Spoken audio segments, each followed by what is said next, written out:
Welcome to another episode of Systematic Geekology.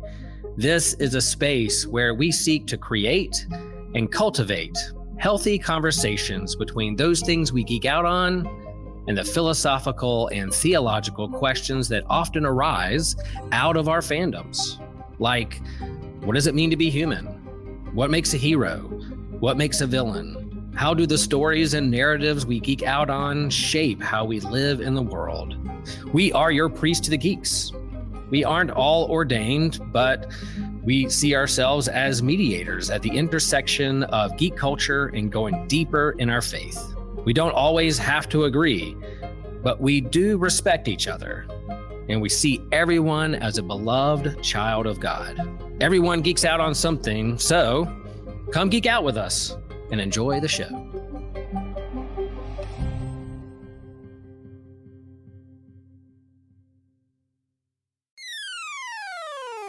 You're listening to an Anazao Ministries podcast.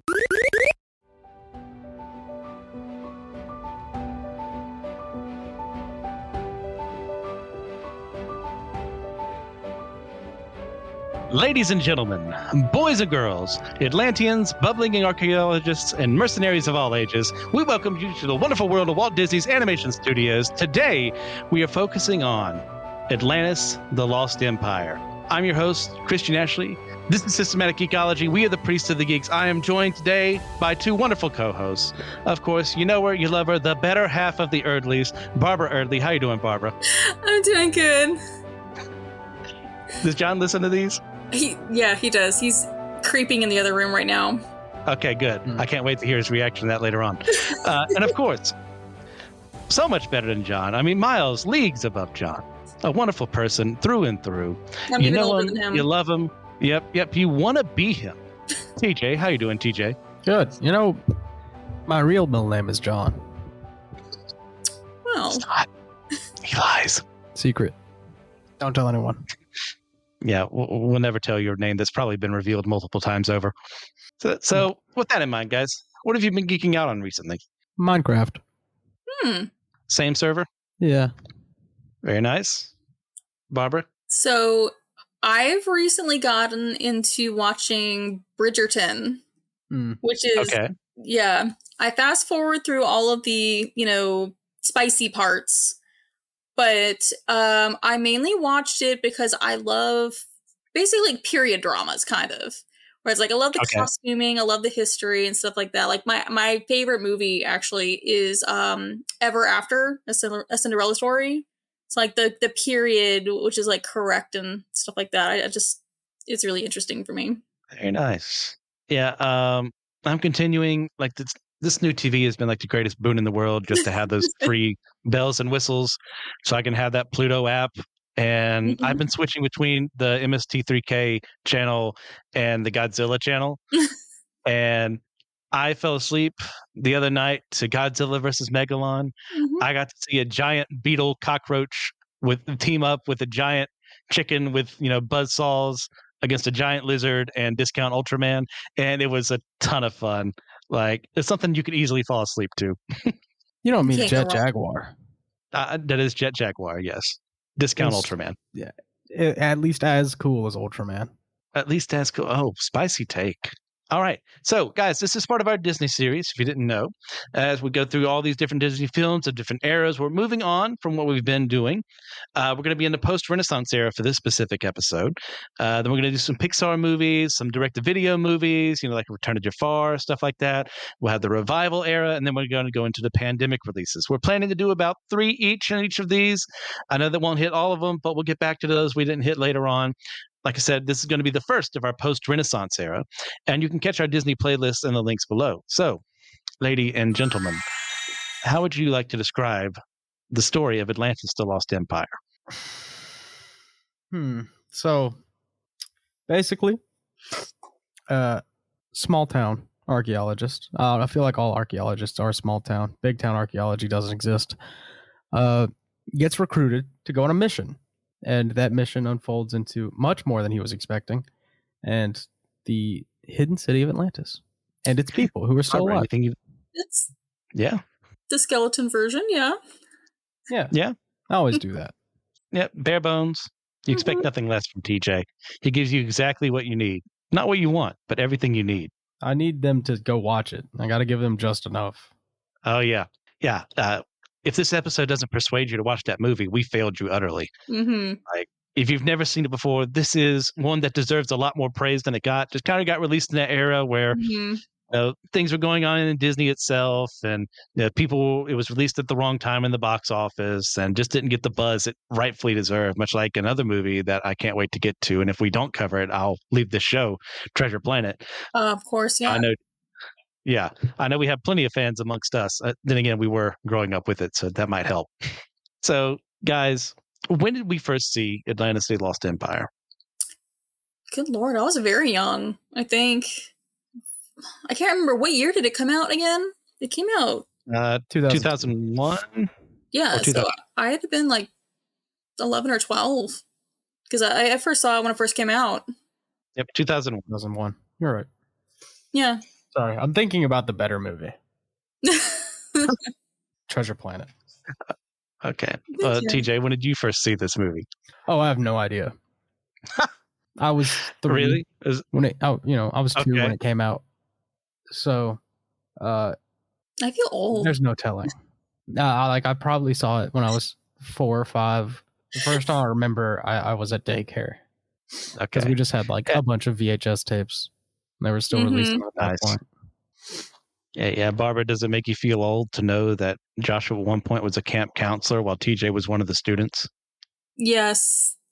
I just like I said, I saw it when I was 11 or 12, and I'm just like, that makes me feel so old because there are people out there who don't even know what a VHS is. And I remember, spending an afternoon going through my VHS wall, picking out the ones that need to be rewound, and then setting them up for my sisters or my mom. Yeah. And it would take an entire afternoon. Yeah. We did that. We were poor, so we still had VHS until 2010. That makes perfect sense. Yeah, like Barbara, I saw it around release, if not in theaters. My memory gets a little fuzzy after a while. I'm getting old.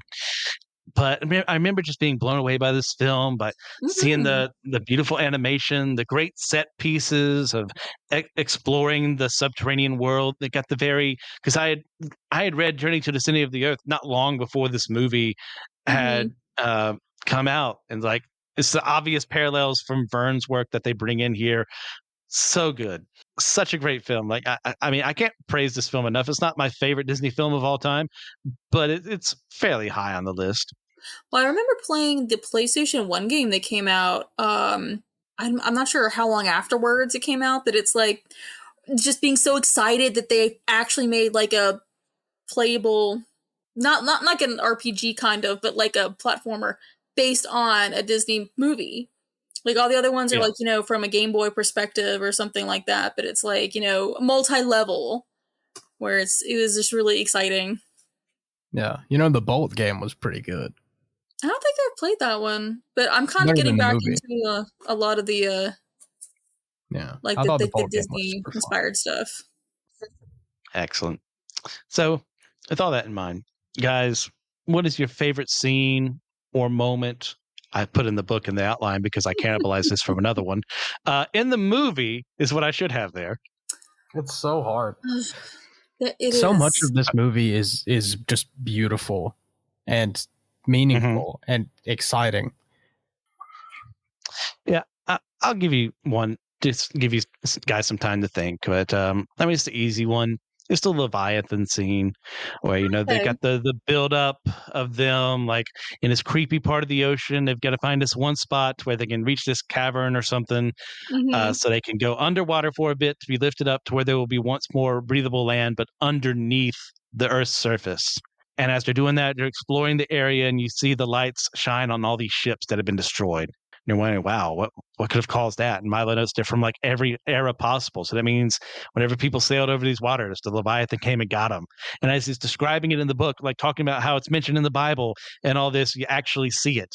And it's this gigantic crustacean mechanical monstrosity that could easily destroy this entire ship. And in fact, destroys the big submarine they're all in, that they have to Mhm. flee into smaller ones just to get away. And none of their weapons that are advanced for the time, even noting the fact that this film has advanced in science many times past what it should be, but that's what it is. It is what it is. And they barely make it away from it. Like, that is such a killer scene. It's What do you guys think? exciting, yeah. It's like, I understand that, yeah. Sorry, I got distracted. I'm gonna just watch the movie like immediately after. So I can open Disney Plus. God, it's so beautiful. Maybe for me, it might be either the scene where they find out how to ride their like fish, Mm. No, what they call them. Vehicles. the flying fish vehicles, yes. That was excellent. Or the kind of where they're trying to escape PETA and they're fighting for her in the flying fish versus, man-made tech. I love that scene with the hot air balloon. Not enough action movies have like a good hot air balloon chase. Especially underground.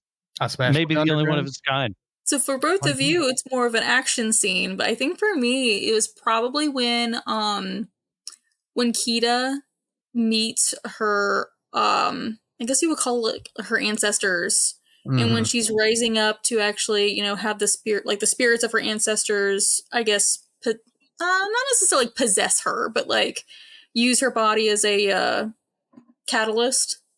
I feel like I'm really into like different mythologies and stuff like that. So like anything that has like a spiritual aspect to it, I always feel like is very strong. And I feel like the way they portrayed that, even though technically it got interrupted later, because of course, she's being sealed into I don't even know what it's made of. It's like a iron coffin. Diving bell Something. sort of thing. Yeah. But I just thought it was really pretty at the same time. It is. This is just slightly before the end of Avatar: The Last Airbender, which just reminds me a ton of like Kita's transformation, where he's doing like the energy. It looks so good. Yeah. And one thing you noted, Barbara, was like the mythology and the world building they do for this one movie. Exactly. Like, they created an entire Atlantean language for this that has its own rules and how it works, and that was a ton of fun.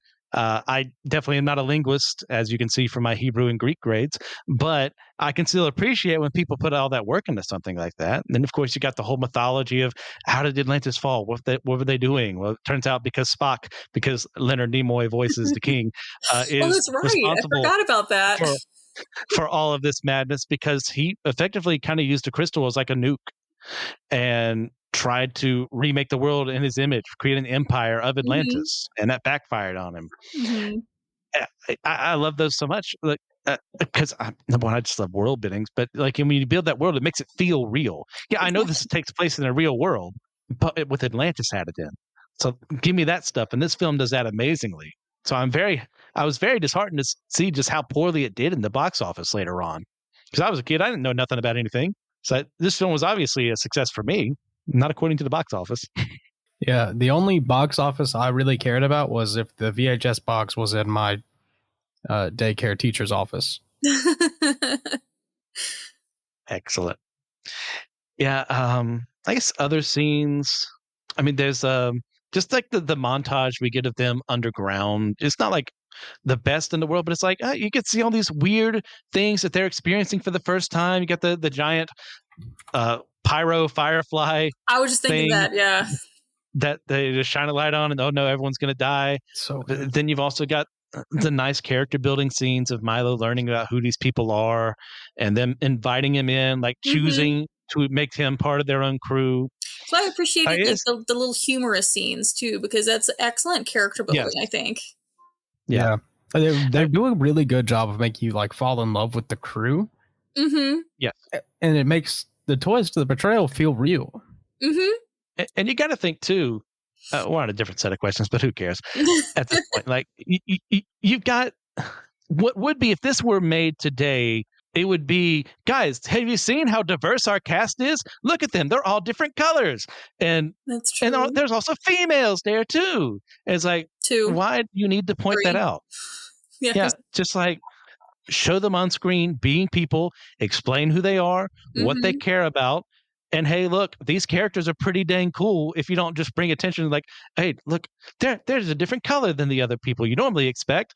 Or, she's a woman doing things a man would. It just, yeah. And for Audrey specifically, like it brings up, hey, why are you a mechanic? You don't expect that. And then hey, dad had 2 daughters. So he raised both of them pretty much like boys. So, hey, good character moment there. Nothing that would be like, I'm not even going to say what Hollywood would do. It's just like horrendous. It doesn't neglect the fact that these are people from different backgrounds and ethnicities and all that, but it also doesn't like put a spotlight on it too. And that's what I appreciate. It's subtlety. There's nuance. Yeah. Yes. You used to be able to have a good motley crew and no one asked questions. Can't do that anymore because of woke. Yeah. It speaks a lot to like even just forgetting, the fact that this is a creation of other people in our world. But for Mr. Whitmore, and like he doesn't care about petty things like, race or sex or what have you. It's like, who's the best for the job? And he picked the best of the best. Like, that's how all bosses should kind of be. It's like, it doesn't really matter where you come from, what you do, as long as you are the best for the job. And I love how they play that in this film. Well, now that we've gone off track, let's get a little bit back on track by talking about favorite characters from the movie. Mole. Does anyone have one? Mole. Okay. Mole's crazy. I love Mole. Yeah, Mole's me every morning. Mole. I don't know why he's my favorite. He's the silliest, I think. But I don't know if you guys played Among Us, but yes, when it started growing, you could like buy like skins and stuff and little pets. Well, there was a skin that just looks like Mole, and you can buy a little gerbil. So that was what my Among Us crewmate looked like. Yeah, Mole's one of those. Really, he's kind of a flat character for the most part, but he doesn't need to be fleshed out. And in fact, we are directly told not to learn about his actual history, which I think at one point in time it was just going to be revealed that he was raised by a bunch of naked mole rats or something like that. Citation needed. But yeah, I can agree with you. Barbara, you said sweet? Sweet, yeah. No, I really like the scene where he's like explaining to everybody how to eat the fish creature or something they caught. Like, don't forget to eat the eyes. That's a good part. Stuff like that. It's just, he's so nonchalant about it. I love that. Yeah, he is great. Yeah, I'm going to agree with Barbara. He is my favorite. Go ahead, TJ. He's like the classic, I'm here, I'm going to enjoy it kind of guy. Yeah. He's one of the ones we meet outside of Mole, who's like the first member of the crew outside of Helga and Rourke that Milo really gets to interact with. And it's like this hyperactive doctor who cares about his patient and asks all kinds of questions and just messes with them the whole time. It's like, it's obvious Milo's not saying anything, but he's responding to it like, he's saying actual words. It's so funny. It's like just the way they troll him too. I enjoy that. But also like being sweet and sweet as in like bringing him into the fold and like asking him his story and introducing his own great backstory. Dad used to be in the army. I can't remember which tribe his mother's from. Just he's a product of that union. Became a doctor, fought. Practice medicine in the Spanish-American War. And if you don't know your history, like you're just going to go, oh, San Juan Hill, what's that? You'll just move on with your life. But if you know the history, it makes it a lot better. And the fact that a black doctor at that point in time would be a very big rarity, and yet it shows his competency that he would have been able to do that, especially a mixed doctor at that. Then, of course, later on, we get into the film when we get to Atlantis proper, and the king gets attacked by Rourke and is soon to be dying. Who stays behind before everyone else, before even Milo? He has a patient. He's got the Hippocratic Oath, knowing he came down there for the money, which he says earlier on. He denies all that because he has a patient. Yeah. It's deep. I'll go. Thank you. I tried to. Yeah. As far as the other characters go, I do like Whitmore as well. He has a main presence in the beginning of the film, a little bit at the end, where they're kind of just like, all right, so what happened? Let's get our story straight.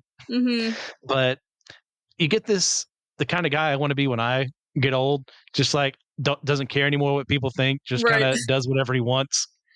and I have all this money so I can do whatever I want with it. And he chooses to be this eccentric genius who funds all these projects to find this ancient knowledge. Like, yeah, I want to be that when I grow up. And the Super fun rich. fact, well, that too, that'd be nice. But fun fact, if you notice the aquarium that he has early on, there's a special fish there that if you know your biology, you know your cryptozoology, is called the coelacanth. And that wasn't discovered by mainstream European and American scientists until 24 years after the events of this film. So that shows you that it's just that small, subtle details. But oh wow, this man's ahead of the curve. I just appreciate that immensely as a viewer. Like you can get stuff like that on a second viewing and more. Yeah, make me want to rewatch a film.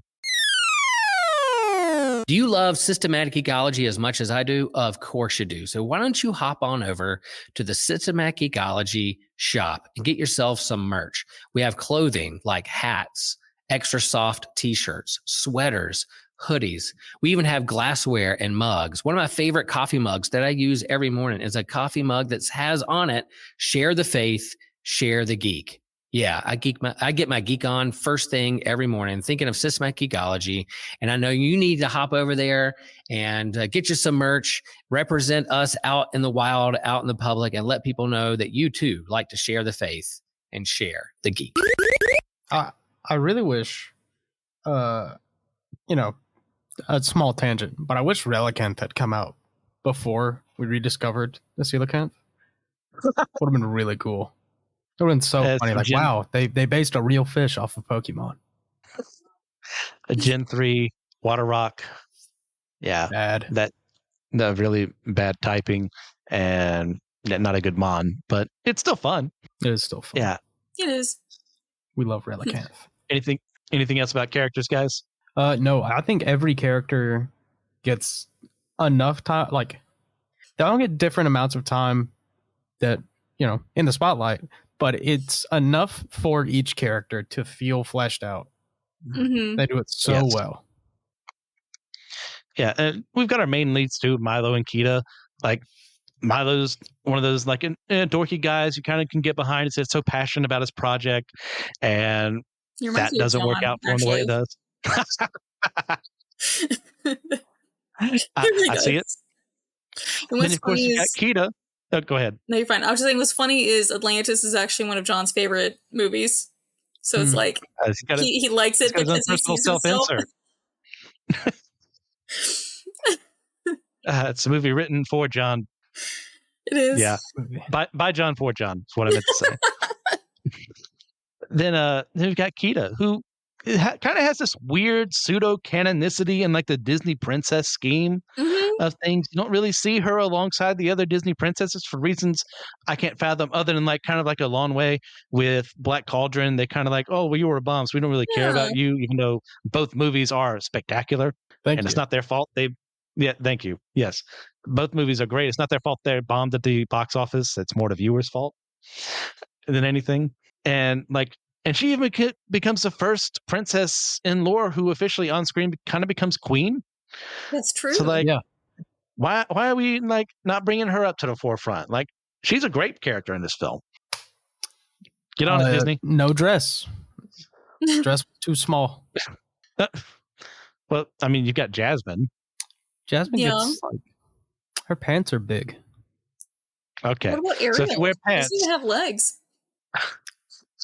Rude, but she did get a dress. That is true. That is true. I'll admit that. Okay. So we probably got to do an episode later on for a Disney princess free for all. Like, who's our favorite at some point? Merida. Ooh, Merida's a good one. Excellent. But we want to keep a little mystery if we ever do that. So we can't reveal everything here. All right. So as stated before, part of the backstory of this is that, Atlantis was once this continent expanding empire that took over other regions of the world. And if you know your Atlantean lore, for people who study weird things like that, like me, you can also look at Friday Night Frights on our YouTube page that I did an episode on Atlantis for. The actual Atlantis, not the actual movie. there's this thing of like, about 10,000 years before, 8,000, depending on who's telling the story, Athens and Atlantis fought one another, and eventually, because of their sins, the gods pronounced judgment upon Atlantis, forced them down under the sea. And we kind of got a bit of that from a very interesting point of Kita's dad, whose name escapes me at the moment. I'll just call him Spock, who illogically, I should say, decides to feed a lie to them. It's like, from a certain point of view, he's kind of true in that they were punished for their hubris, neglecting the part where he played a huge role in that. And it wasn't so much the gods as in his own hubris coming back to destroy the entire country and make people forget they were ever really a thing. But it all comes to this point about how we utilize our natural resources. And their crystal, as far as we're aware, is the only one of its kind. It's something that offers immense power, but also at the same time, immense death. So what do you think this film is trying to say about utilizing our natural resources? That's a really heavy question. Mm-hmm.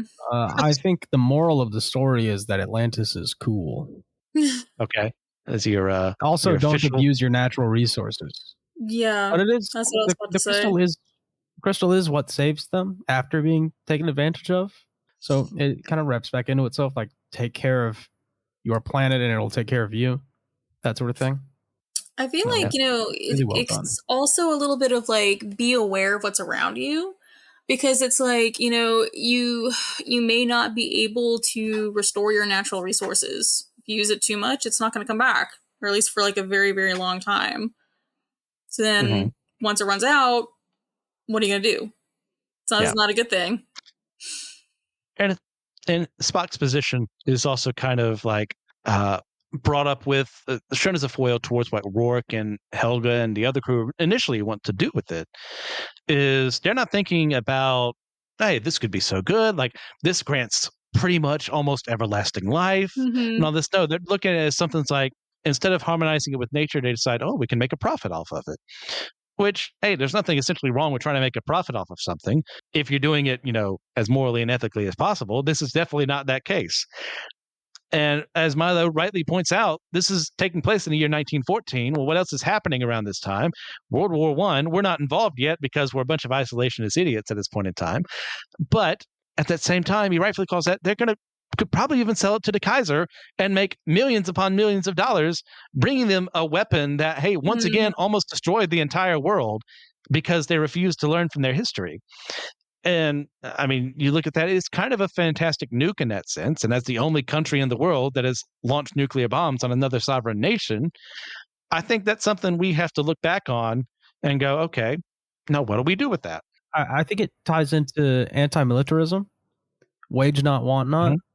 This wouldn't have happened to Atlantis if they weren't trying to expand, broaden their horizons, make enemies of their neighbors.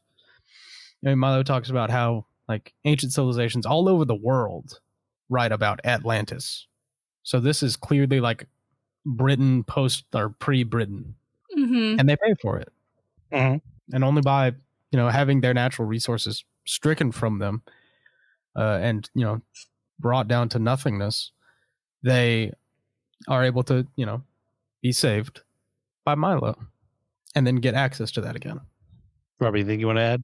Well, I was just gonna say, by being stripped of like those resources, they were able to find other resources.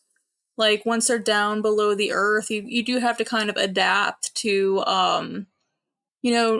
they don't have anybody to trade with anymore. They don't have anywhere to expand. If you watch the movie, you see they're basically stuck inside what looks like a caldera, kind of like on top of a old volcano.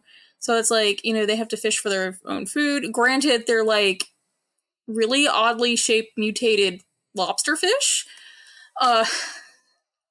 But it's like, it also shows like how civilizations can adapt when stripped of their resources.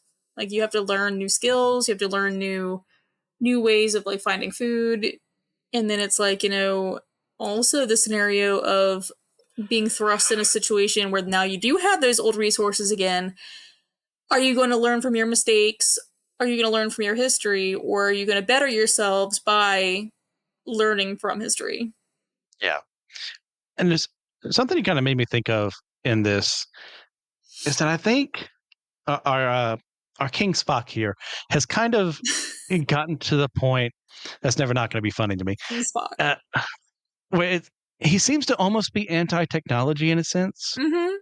and that and anti-literacy too, so that the people don't know how to activate those things Catholic. anymore. Yeah, goodness gracious, as kind of a part of, well, you can't repeat the mistakes of the past if you don't know what you're doing. Which I understand the Yeah. logic behind it, but at that same time, that technology could be used for good. Like you can use those ships to fly places. You could just strip the weapons of war from them if you really want to. Like your people need to be literate so that they don't get scammed by other people, so that they know how to do basic mathematics and know how to read and what contracts they're signing. I mean, that's a huge reason why literacy is so, I mean, as important as it is. I mean, there's plenty of Mhm. others, but you notice, well, he controls the things, and Keita was a kid when this happened, 8,000 whatever some years ago. So of course she doesn't know how to read. Of course, most of the Atlanteans there, even with their long lives, some of them probably died, and just the knowledge was lost with them. I Right. mean, who knows what the king was doing to make sure that stayed around, but I'm not going to speculate on that. It's not a speculation podcast. So yeah, it just struck me as I was rewatching the film earlier and having this conversation, that there's kind of like from his side of things an anti-technology, anti-literacy thing based around him not overcoming his own hubris. Yeah. Well, it's almost like in a Right. way, he's trying to keep everybody safe by doing that. Where it's like, Yes. if I keep them from learning how to read, if I keep them from like doing these same mistakes, everyone will stay safe. It's like the fear of, not necessarily like the unknown, but it's like the fear of knowing what happened and the fear of it happening again if people don't learn, basically. Mhm. Yeah. It's definitely, he has a very reactionary stance because, Mm-hmm. it ruined his life. And, Yeah. His wife he is gone. hides that out of shame, at least partially. And, I can't really blame him. I don't know if it's exactly rational for him to go like, well, I know how to make sure no one knows. I'm not going to teach anyone how to read ever again. Yeah. Okay. Oh, and I noticed I skipped over a question. I'm so on fire today, guys. Let's go back a bit. Animation. What do you think is like the best example of it in this film? There's so much. There's a lot, yeah. There's Possibly a couple the scenes. Leviathan thing. Okay. That's a That good one. first little stretch where they're in the big sub, and up until the Leviathan scene is all extremely gorgeous. Man, The it fire just all looks so fireflies. good. That's a good one. Like everything Ooh. catches on fire. It's nice and hectic, and you don't Mhm. know what's going on exactly. You're panicked just like they are in the scene. Yeah, that's a great one. And yeah, the Leviathan scene too. Cannot agree more. It's like so well animated, so it's like menacing. It's like, how are they supposed to get out of this one? And they barely even do that, and not even all of them do. Yeah. Atlantis resurfacing, gorgeous. Hmm. Or Yeah, emerging. yeah. From the Yeah. volcano, From the Yeah. lava. like with the barrier magma. up. Yeah, it's a Maybe good one. magma, yeah. Whatever. Thank you for the correction. Maybe magma. I'll go with the climatic battle, as in very well animated. Like you've got all this going on. They've got their own little planes that they just bring up out of nowhere. How did that survive from the ship? Don't ask questions, just accept it. And the hot air balloon, how did that make it? Don't worry about it, just accept it. They didn't know that there would be some mystical place where they could just, shoot a rocket up towards the Earth and that would bring them out. But you know what? Don't worry about it. But still, the fight scene of them on the Atlantean ships, the gun battle down Mhm. there, as they learn, oh, well, these things kind of have weapons too. That's pretty cool. And like the clashes between Rourke and Helga, and Milo and Rourke, and him shattering into a million pieces to that extent, or a zillion, as I think Mole says. Or maybe it was Cookie. Who knows? Yeah, so well done. So well done. It's gorgeous. I don't know. I am watching it right this second. Just the scenes in Preston's house they're so beautiful. Yes. Mhm. I agree. Like the reflection coming off of his relicanth aquarium. Yeah. So moving on from there. Unless you guys have something else you want to add. All right. Silence says all. A criticism that's kind of been levied against this film is that it propagates the white savior or mighty whitey trope, in that Milo ends up becoming such a savior for the Atlantean people. He's the only one who knows their language. Like, he's the one who brings them back on their feet. Like, how accurate do you think this criticism is in the movie? Not very. I mean, he's a nerd. No offense to nerds, but it's like, when you think of like the white savior person, like, at least for me, maybe it's a woman thing, but you always think of like somebody who's like fuller stature, taller. I mean, he's a linguist. He's not like, he doesn't just exude hero complex, kind of, when you think about it. So, It does feel So kind of nerds- nerd saviory, but I can understand the white savior angle. Yeah. I feel like it's not, because it thematically it makes sense, Mm-hmm. but I do understand the frustration. I get where people are coming from, but at the end of the day, like, if you look at the film's context, well, of course he's the one who's able to save them because he's the only one who's been studying it these past couple of years. Yeah. Like, they don't know their own language anymore. They don't know how to use the materials and technologies around them because it's been stripped from their minds, essentially. The ability that they could even think, oh, wait, maybe we should use these relics. Or maybe they're just statues that just walk around and go like, oh, that's a weird looking hammerhead shark thing there. Or maybe they don't even know what a hammerhead shark is at this point in time. So Milo coming in that way to save the day doesn't really offend me that much because it makes sense within the parameters built by the story. Mm-hmm. He's not coming there as being like, oh, you savages, you just don't know what's good about the world. Let me introduce civilization to you. And it's like, no, it's him trying to mutually understand and reciprocate that understanding, like in the scene with him and Kita. Mm-hmm. Like, it's not like I have everything. I'm the one with the questions here. You better answer me. It's like, no, let's learn about each other in this scenario. So once again, I understand where it's coming from, but I don't see it. Yeah, I kind of feel the same. Yeah. Well, do you guys have anything you want to add to this discussion before we get to the representation of Atlantis throughout Disney's history? Gorgeous movie. Can't say that enough. Excellent movie. Probably second or third most gorgeous movie in the post-Renaissance era. Not the first, but Barbara? Overall, I loved all the different little nuances throughout the movie, like the humor, the world building, like how the characters just interact with one another. I love that. It's very hard to find not just a Disney movie, but like an animated movie that does that anymore. Either they just focus on like the main character and then you have like a couple little side characters sprinkled in, but it's like you don't have more than like one or two fleshed out characters in a movie anymore. I feel that. All right. So, funnily enough, because it was a box office bomb in many respects, I mean, finally in a poor sense, Atlantis has had very few actual bits of representation in the Disney parks and in other media as well. Now, there was a proposed attraction that was going to be in the Magic Kingdom, specifically in the Adventureland slot. It was going to be called Fire Mountain. It would have been based around kind of the volcano and being used there specifically as a roller coaster if you going through the events of the film, which sounds pretty metal to me. I'm so sad it didn't make it. Right. But you know what? It's hard to get too wound up about something that happened 20 plus years ago. What? Not even that. Yeah, 20 plus years ago. Make me feel Never old. trust me with math. So there were several reasons for why it never got to become a main attraction there. The underperformance of the film, like we mentioned before, something I learned about through this, and that there was a bit of decreased tourism to the parks post 9/11, which makes sense. Yeah. The movie came out in June, 9/11, a couple months later. So they just kind of scrapped some things with the less revenue they got. yeah. And go ahead, TJ. I was going to say it's a lot like My Little Sister in that way. Oh, Came yeah. out in June. 9/11 was a couple months later. Like, coincidence? Nope. I think not. I've been saying that for years. Homeland Security. We know the door needs to break down. Yeah. She killed Dale Earnhardt when she was in the womb, and after she got out, she just wanted to change the skyline. Yep. Kept on killing. They got to get her. Did your sister listen to the show? I hope not. Sometimes.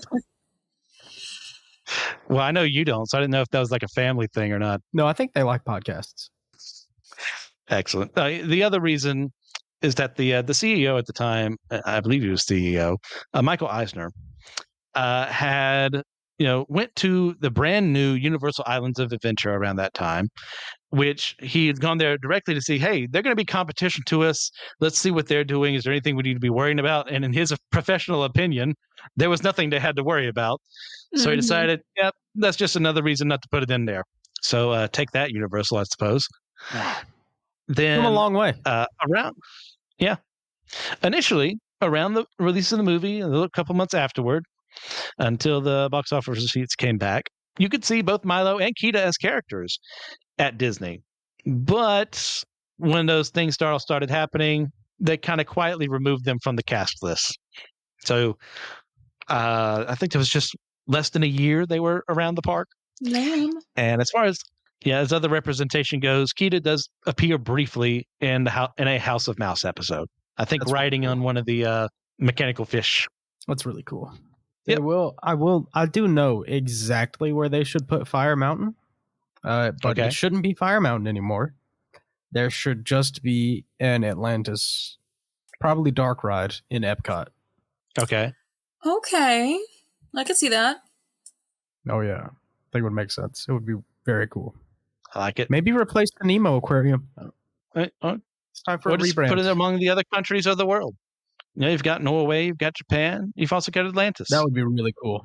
That would be really fun. Real places. If they were I think that would be awesome. Undertake it, if they could put it in the lake.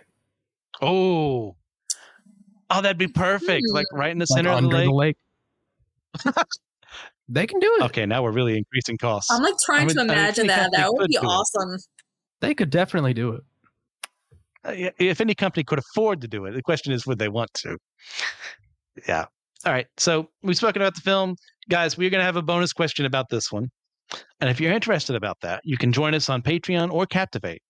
So all our Patreon and Captivate listeners who send us that money that way are able to listen to all our bonus questions. And this one in specific, we're going to talk about the sequel just a little bit, and how in direct video sequel, we see the team kind of becoming these adventurers and explorers, detectives of a sort, as they investigate several mysteries that includes like a Lovecraftian town, a Native American wind spirit that they encounter, and the actual prevention of Ragnarok itself. So we're going to ask what other mysteries of history and the supernatural would we have liked to have seen them investigate if that show had actually become more than a direct-to-video sequel. So with that in mind, guys, ratings, review, what do you think? Scale of 10. Oh, Easy that's 9. a tough one. Easy 9. Okay. 9.5. Okay. Barbara? I did not enjoy the sequel as much as the first one, but I think No. We're not talking a sequel. We're talking actual movies. The actual movie? Okay. The actual movie, I would probably give a 9. Yeah. I really enjoyed the first one. Yeah, I'll stick around my fellow hosts here. I'm giving this sucker a 9.5. Yeah, do I have some gripes along the way? Sure. But mostly at the end of the day, it's a grand spectacle. It's a great mystery. There's a lot of intrigue there, good characters to follow, great world building. This is a movie that deserves better than it got. And I know a lot of people are starting to appreciate it a little more now in hindsight. But man, if only it had succeeded then, it would have been so much better. So that's it for that, guys. Do you have a recommendation for the audience? That's not Atlantis. It's not Atlantis. No Valorant, no Minecraft. Jujutsu Kaisen is getting pretty close to ending, and it's time. If you pick it up now, you'll probably catch up. If you read it like a normal person, you'll probably catch up right when it ends. If you're reading it. That sounds fair. Barbara? Well, we're doing a year of anime with our kids, so we've been bouncing back and forth between a couple of different animes. Right now, we're going through Indigo League for Pokemon. It's a very tried and true oldie, but I'll recommend that one. Okay. Very nice. Yeah, I didn't know we were all going to pick something anime related. I'm picking something Atlantis and anime related. That being Nadia, The Secret of Blue Water. Came out in the 90s. Studio Gainax, same people who did Evangelion, Gurren Lagann, all that. Okay. Tremendously good show. You've got your Verne style as well, because it's heavily inspired by, 20,000 Leagues Under the Sea, Journey to the Center of the Earth, so many others that he did. But with your typical anime stuff happening as well, it's really fun. Just skip the filler if you want to preserve your life. Some people don't make it through, and I don't blame them because that's kind of soul-sucking. So just skip the filler, you'll be fine. So with that in mind, guys, thank you for listening to this episode. I had a ton of fun doing this one. We love our Disney series. We love talking about stuff like this. So please, if you get a chance, just leave a 5-star review on your podcasting platform of choice to help us with the ratings there. Also, as well, as a reward for getting us to 100 plus subscribers on YouTube, we are going to be doing eventually a special Q&A where as many hosts as possible are going to join. So please send your answers, your questions our way. Yeah, send the answers. We'll figure out the question. That's gracious. What is wrong with That me? would be fun, though. If they send the answers and we come up with the question? Well, yeah, we'll do a bonus episode on that if you send answers. So send your questions on either our Facebook page, Priest of the Geeks, or Discord. Join us there. We've got an episode discussions channel where you can just put it right there. But if you just want to email us directly, do systematicgeekology@gmail.com. We'd love to have your questions that we can answer as many of us as possible. And maybe some of us will even speak eloquently at that time. I know I won't be one of them, but I'll still be there. So thank you as well to our patrons, Aaron Hardy, Daniel Sigmund, Trip Fuller, James Barrett, among several who do a lot of incredible work for us. Thank you very much. But remember, guys, we are all a chosen people, a geekdom of priests.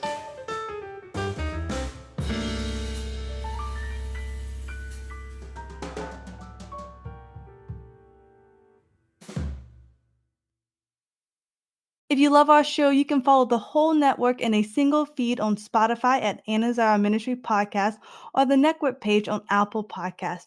There you'll find shows like The Homely, The Whole Church Podcast, My Seminary Life, Let Nothing Move You, Dummy for Theology, The Bible After Hours, as well as mine and my husband's show, The Clydes, where my husband Taylor and I go through weekly discussions in a devotional conversational method to help us all get closer to one another and God.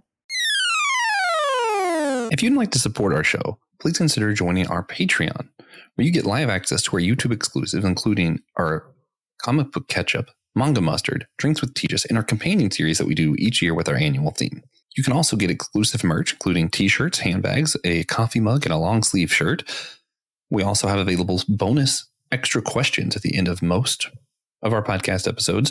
You get access to exclusive Discord channels, discounts on our store, access to any future online D&D campaigns. You get to vote on topics for some of our episodes. You can easily access all of the Patreon content right through Spotify now. So super easy. Go to our Spotify page at the top. It's going to say exclusive content for subscribers. If you're a patron, hit that button. You get all of our bonus content right there on Spotify, right with your regular feed. And of course, you get the satisfaction of knowing you helped a podcast in need. Our overhead includes editing software, marketing equipment, recording software, and a lot more. And there's a lot that goes into keeping the lights on here. And we really appreciate all of our patron subscribers for helping this show happen.